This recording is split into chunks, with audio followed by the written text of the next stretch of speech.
కృతయుగంలో వరాహస్వామి, కలియుగంలో వెంకటేశ్వర స్వామి తిరుమలనే తమ నివాసంగా ఎంచుకోవడానికి కారణం ఏమిటో మీకు తెలుసా? ఇద్దరూ తిరుమల క్షేత్రంలో ఉండడానికి ఏదో దివ్య రహస్యం ఉండి ఉండాలి. అది ఏమిటో చూద్దామా? తిరుమల కొండలకు కలియుగ దైవం శ్రీనివాసుడు రాకముందే ఆ కొండలపై వరాహస్వామి కొలువై ఉండడం వెనుక 200 కోట్ల సంవత్సరాలకు సంబంధించిన అద్భుత రహస్యం ఒకటి ఉంది. దాని గురించి తెలుసుకుందాం. కృతయుగంలో హిరణ్యాక్షుడు అనే రాక్షసుడు బ్రహ్మదేవుని వద్ద వరాలు పొంది భూమండలాన్ని చాపలా చుట్టి పాతాళ లోకంలోని సముద్ర గర్భంలో దాచిపెట్టాడు. విష్ణువు శ్వేత వరాహ రూపంలో హిరణ్యాక్షుడిని సంహరించి భూదేవిని యథాస్థానంలో ఉంచారు. ఆ సమయంలోనే భూదేవి స్వామిని తన పతిగా వరించింది. అందుకే ఈ కల్పాన్ని శ్వేత వరాహ కల్పం అని అంటారు. భూదేవి దేవతలందరితో కలిసి స్వామిని భూలోకంలోనే ఉండమని ప్రార్థించింది. స్వామి వైకుంఠంలోని తన విహార స్థలమైన క్రీడాచలం అనే పర్వతాన్ని తీసుకురమ్మని గరుత్మంతుడిని ఆదేశించారు. ఆయన ఆదేశం మేరకు గరుత్మంతుడు వైకుంఠం నుండి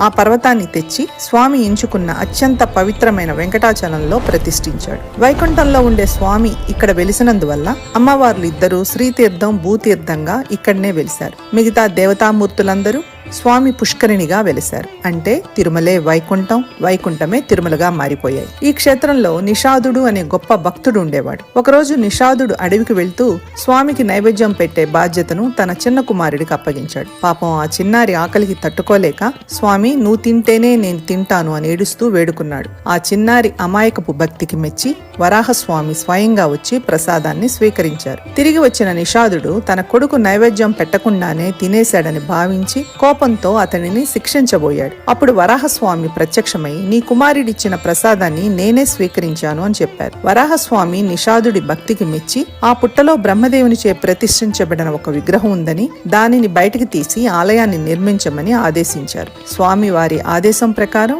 నిషాదుడు ఆ విగ్రహాన్ని బయటికి తీసి అక్కడ ఒక ఆలయాన్ని నిర్మించాడు. అది ఇప్పటి తిరుమలలో ఉన్న శ్రీ భూ వరాహస్వామి ఆలయం. అది వరాహ క్షేత్రంగా కొలవబడుతుంది.